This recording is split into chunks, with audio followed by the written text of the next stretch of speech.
Hello मेरे प्यारे दोस्तों, जर्सी क्लासेस में आप सभी का स्वागत है। चलिए आज की शुरुआत हम करते हैं दिल्ली सल्तनत। तो लिखिए दिल्ली सल्तनत।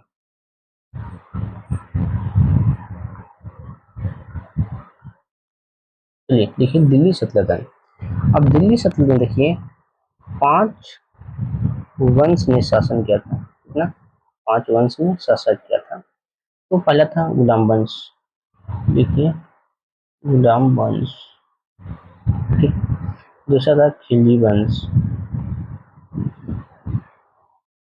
खिलजी वंश। और तीसरा था तुगलक वंश। तुगलक वंश। और चौथा था सैयद वंश। और पांचवा था लोधी वंश। ठीक है, लोधी वंश। तो देखिए दिल्ली सल्तनत में 5 वंश ने शासन किया था। पहला गुलाम वंश, खिलजी वंश, तुगलक वंश, सैयद वंश और लोधी वंश। ठीक है, अब इस सभी को हम बारी बारी से पढ़ेंगे। ठीक है, तो चलिए पहले इसको डेट लिख लीजिए। पहला नंबर दीजिए गुलाम वंश। देखिए गुलाम वंश। गुलाम वंश। गुलाम वंश जो शासन कर रहा था 1206 से लेकर के 1290 तक। ठीक है, तो मिलान करने के लिए देता है। दूसरा में लिखिए खिलजी वंश। खिलजी वंश। ठीक है, और खिलजी वंश का शासन कर रहा था 1290 से लेकर के 1320 तक इसका शासन कर रहा था। ठीक है, और तीसरा नंबर में देखिए तुगलक वंश। तुगलक वंश। ठीक है, इसका शासन करा था 1320 से लेकर के 1412 ईस्वी तक। ठीक है, अगला है सैयद वंश। सैयद वंश, इसका 1414 से लेकर के 1450 ईस्वी तक इसका शासन कर रहा था। और पांचवा जो लास्ट है, चलिए पांचवा जो लास्ट है वो है लोधी वंश। लोधी वंश। ठीक है, इसका शासन कर रहा था 1451 से लेकर 1526 तक। ठीक है, तो इसको देखिए। देखिए गुलाम वंश था जो 1206 से लेकर 1290 तक इसने शासन किया था। गुलाम वंश ने, खिलजी वंश ने 1290 से 1320 तक खिलजी वंश। उसके बाद आया था तुगलक वंश जो 1320 से लेकर 1412 तक। उसके बाद सैयद वंश आया था 1414 से लेकर 1450 तक। उसके बाद लोधी वंश आया था 1451 से लेकर के 1526 तक इन्होंने शासन किया था। ठीक है, चलिए इसको नोट कीजिए, फिर आगे चलते हैं। चलिए अब मेरा पहला डालिए ये गुलाम वंश। पहला गुलाम वंश। गुलाम वंश। गुलाम वंश के बारे में थोड़ा सा लिखिए। तो देखिए गुलाम वंश इसका अन्य नाम, एक मिनट, पहले लिखिए इसका अन्य नाम। दूसरा नाम इसका क्या है? ठीक, तो इसको पहले लिखिए मामलुक। ठीक, मामलुक वंश इसको बोला जाता है। ठीक है, और देखिए तो इसे इलवरी वंश भी कहा जाता है। ठीक है, इलवरी वंश। ठीक है, इसे इसका नाम है मामलुक वंश या इलवरी वंश, इसे कहा जाता है। गुलाम वंश, मामलुक वंश, इलवरी वंश सब इसी का नाम है। ठीक है, तो लिखिए इसका संस्थापक। लिखिए इसका संस्थापक।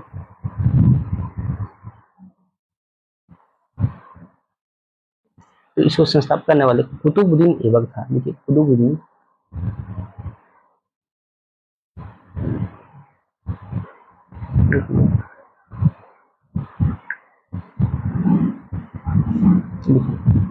कुतुबुद्दीन ऐबक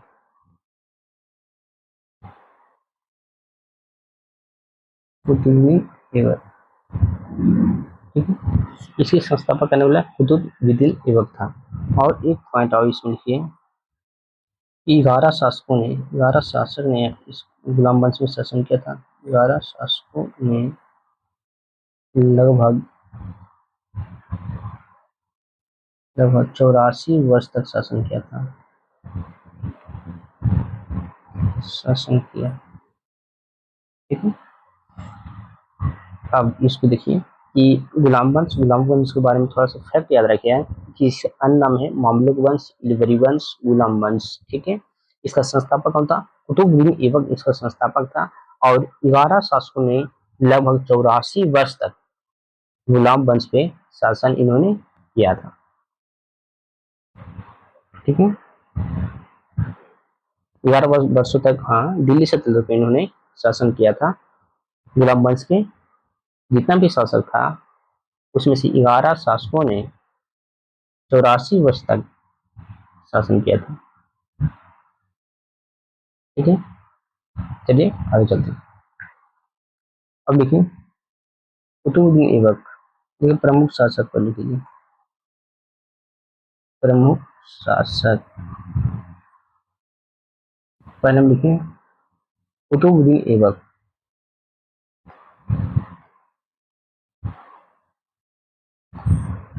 कुतुबुद्दीन ऐबक, ठीक है।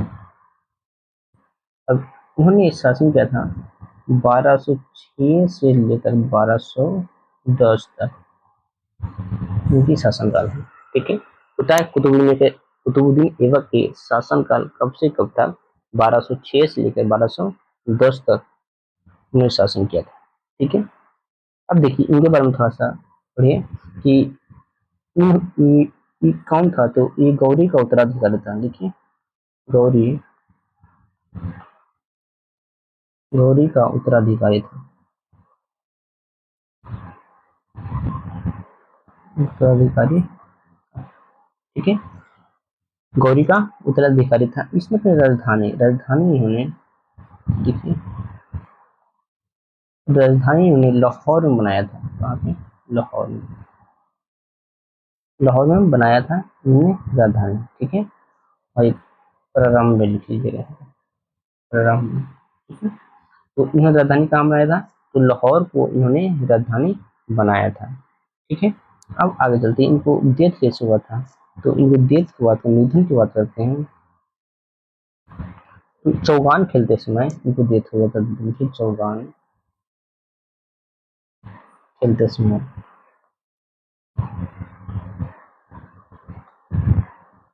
खेलते समय, ठीक है। चौगान खेलते समय इनको क्या होगा? डेथ हो गया था। कब? तो 1210 ईस्वी में इनको डेथ हो जाता है, ठीक है। अब इनको महत्वपूर्ण इतना लिखो, ठीक है। जैसे को देखिए ये कुतुबुद्दीन ऐबक था, ये 1206 से 1210 तक इन्होंने शासन किया था। कहाँ पे? दिल्ली सल्तनत में किया था।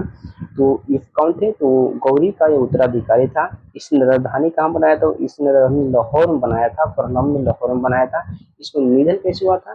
तो चौगान खेलते समय घोड़े से गिर के नहीं, क्या हो गया था? डेथ हो गया था, ठीक है।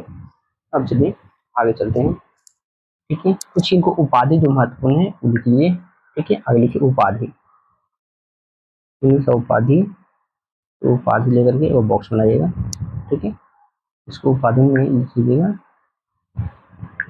चलिए उपाधि में देखिए, तो उपाधि में इसमें थे लाख बक्स का, देखिए लाख बक्स, लाख बक्स का इसने उपाधि लिया था, ठीक है।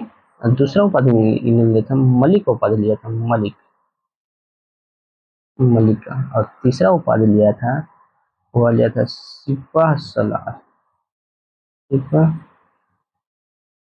सलार का उपाधि इन्होंने लिया था, ठीक है। तो इन्होंने 3 उपाधि लिए थे। तो पहला उपाधि था जो लिए थे कैसी का? लाख बक्स का उपाधि लिए थे। दूसरा लिए थे मलिक का उपाधि लिए थे। और तीसरा लिए थे सिपा सलार का उपाधि लिए थे। 3 उपाधि लिए थे इन्होंने। उपाधि महत्वपूर्ण है, इसको याद रखिएगा कि पूछता है डायरेक्ट कि मलिक का उपाधि किस शासक ने लिया था? तो कुतुबुद्दीन ऐबक ने लिया था। सिपा सलार का उपाधि किसने लिया था? तो कुतुबुद्दीन ऐबक ने लिया था। लाख बक्स किसे कहा जाता है? तो कुतुबुद्दीन ऐबक को। ठीक है, ये उपाधि इनका था। और यह क्या क्या निर्माण किए, अब इसके बाद हम देखेंगे इसका निर्माण। ठीक हो गया। अब लिखिए अगला पॉइंट, निर्माण। निर्माण में क्या क्या इन्होंने निर्माण करवाया था, निर्माण। ठीक है, तो चलिए निर्माण हम देख लेते हैं कुछ महत्वपूर्ण महत्वपूर्ण पॉइंट। देखिए तो इसने क्या बनाया था, तो पहला अगर देखा जाए कुब्बत अल इस्लाम मस्जिद बनाया था, इन्हीं के द्वारा बनाया गया था। तो लिखिए कुब्बत, कुब्बत उल इस्लाम, कुब्बत इस्लाम मस्जिद। ठीक है, कुब्बत उल इस्लाम मस्जिद जो इन्हीं के द्वारा बनाया गया था। ये कहाँ बना, महरौली दिल्ली में। कहाँ पे, महरौली, महरौली दिल्ली में। इसलिए महरौली दिल्ली में। ठीक है, चलिए कहाँ पे, महरौली दिल्ली में ये स्थित है। ठीक है, आगे चलिए। 2.5 दिन का झोपड़ा बनाए थे, 2.5 दिन का झोपड़ा। देखिए 2.5 दिन का झोपड़ा, ये कहाँ पे है, तो अजमेर में है। हाँ, अजमेर में। ठीक है, 2.5 दिन का झोपड़ा। और इन्होंने जो महत्वपूर्ण काम किए थे वो था कुतुब मीनार का निर्माण को प्रारंभ करना। देखिए कुतुब मीनार, कुतुब मीनार, कुतुब मीनार का निर्माण प्रारंभ करना। ठीक है, देखिए अब इसको ध्यान से देखिए। इन्होंने कुब्बत उल इस्लाम मस्जिद था, इन्होंने बनवाया था कहाँ पे, महरौली दिल्ली में स्थित है।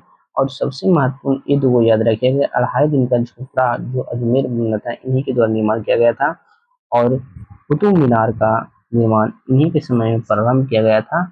ठीक है, तो 3 चीज को महत्वपूर्ण पॉइंट है, इसको आप लोग याद रखिएगा। ओके, चलिए हो गया, हो गया। चलिए अब इसके आगे लिखिए कि इसके दरबार में कुछ प्रमुख विद्वान आते थे। तो लिखिए कुछ प्रमुख, प्रमुख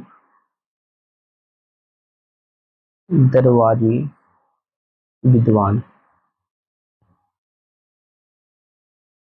ठीक है, देखिए इस, चलिए इसमें लिखिए, पहले लिख लीजिए हसन निजामी, हसन निजामी, हसन निजामी था। अब फरक ए मुदवी देव रहते थे, तो उतना महत्वपूर्ण है, ये महत्वपूर्ण है, इसको याद रखिएगा। इनके दौरान कौन रहते थे, हसन निजामी रहते थे। ठीक है, ओके, हो गया। अब इससे आगे चलते हैं, इल्तुतमिश। चलिए हो गया। अब इसके आगे पढ़ना इल्तुतमिश।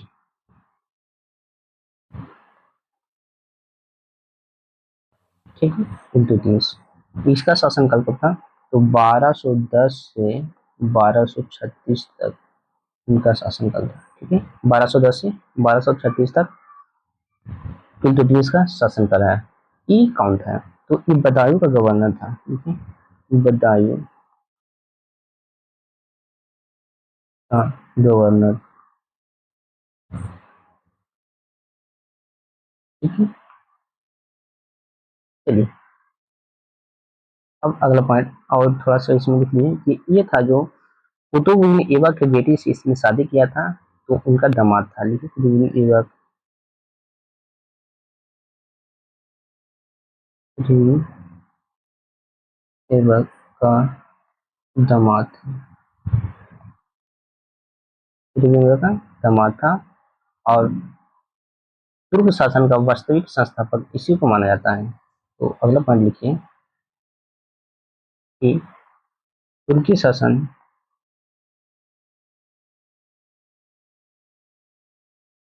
तुर्की शासन का वास्तविक संस्थापक,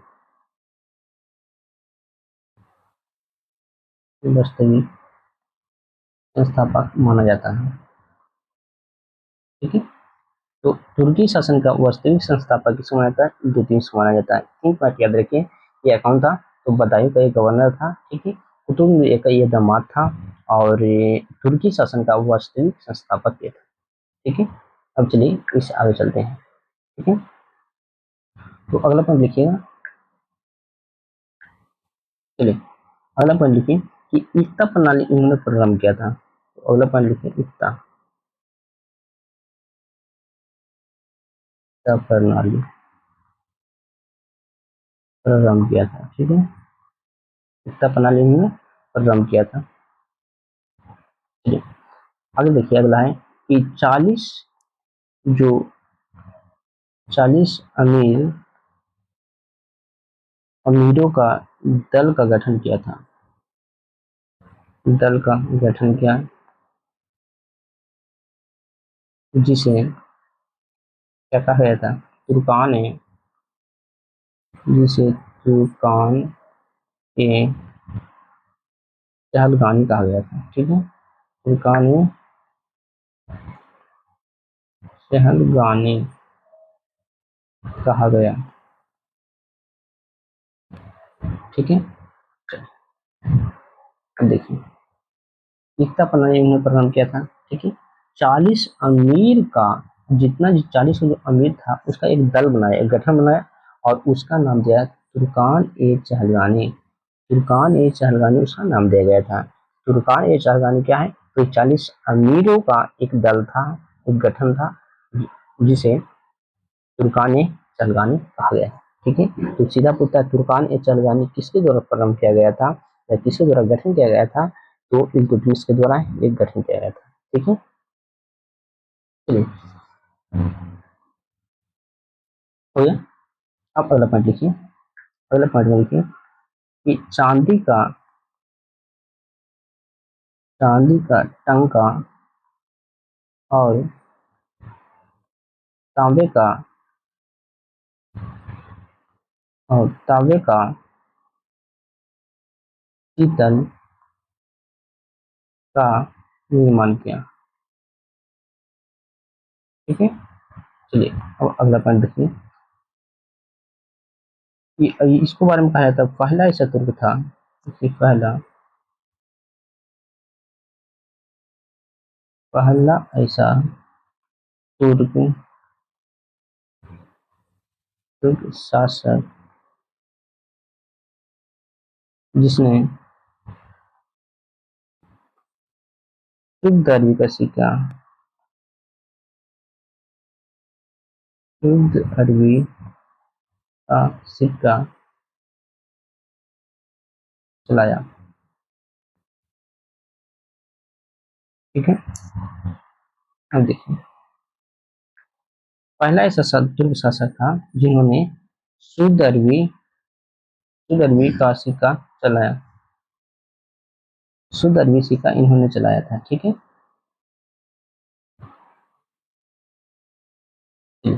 हो गया। ठीक है, तो चांदी का टंका इन्होंने चलाया था आधा, और तांबे का चीतल कहीं निर्माण किया था, और तुर्क के शासक इन्होंने पहला ऐसा तुर्क शासक जिन्होंने शुद्ध अरबी सिक्कों चलाए थे। हो गया, चलिए आगे चलते हैं। आगे हम इसकी राजधानी देखते हैं। राजधानी, तो राजधानी इन्होंने दिल्ली किया था। कहाँ पे? दिल्ली। ठीक है, अब इसके बाद राजधानी हो गया, तो इसके बाद उपाधि में लिखा गया था। ये उपाधि उपाधि इसने सुल्तान ए आजम का लिया था। देखिए सुल्तान ए आजम, सुल्तान ए आजम का इन्होंने उपाधि लिया था। ठीक है, तो कुतुब मीनार को इन्होंने बनाया था, दिल्ली से कुतुब मीनार।